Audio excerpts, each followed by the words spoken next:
આ ફક્ત મારા એકલાની કહાની નથી. આજુબાજુ જુઓ.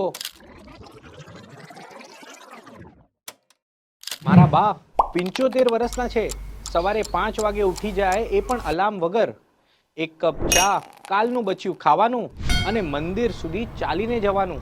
મેં તેઓને પૂછ્યું, બા, ઢીચણમાં દુખાવો નથી થતો?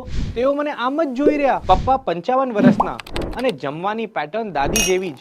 પણ તેઓ પાસે હતું એક દવાનું બોક્સ, જેમાં 7 દિવસની અલગ અલગ ગોળીઓ. ડોક્ટર કહેતા, રોજ 30 મિનિટ વોક કરો અને હેલ્થ ઇન્સ્યોરન્સ લો. પપ્પા બોલ્યા, ગાડી સુધી તો ચાલીને જઈ શકું છું, એટલું જ કાફી છે. અને હું 28નો મીલ પ્રેપ કરું છું, મેક્રોસ ટ્રેક કરું છું, જીમ પણ 5 વાર જાઉં છું, પણ એનર્જી કાંઈ નથી. 12 કલાક લેપટોપ સામે બેસીને કામ કરો, એના લીધે થાય કમરનો દુખાવો. બાએ 5 સંતાનો સંભાળ્યા જોઈન્ટ ફેમિલીમાં રહીને, અને હું એક ક્લાયન્ટ મીટિંગ પછી થેરેપિસ્ટ પાસે જવાની નોબત આવી જાય છે. બા એકદમ સિમ્પલ જમવાનું જમતા, નેચરલી હલનચલન કરતા અને ઝીરો સ્ટ્રેસ.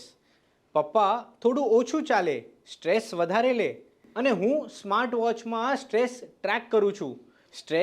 સ્ટ્રેસમાં મને સ્ટ્રેસ થાય છે.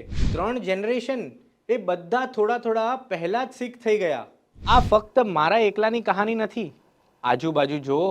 આપણી આખી જનરેશનને આ કેરની જરૂર છે, અને કોઈ તો છે જે આ પ્રોબ્લેમમાં ઓપોર્ચ્યુનિટી જોવે છે.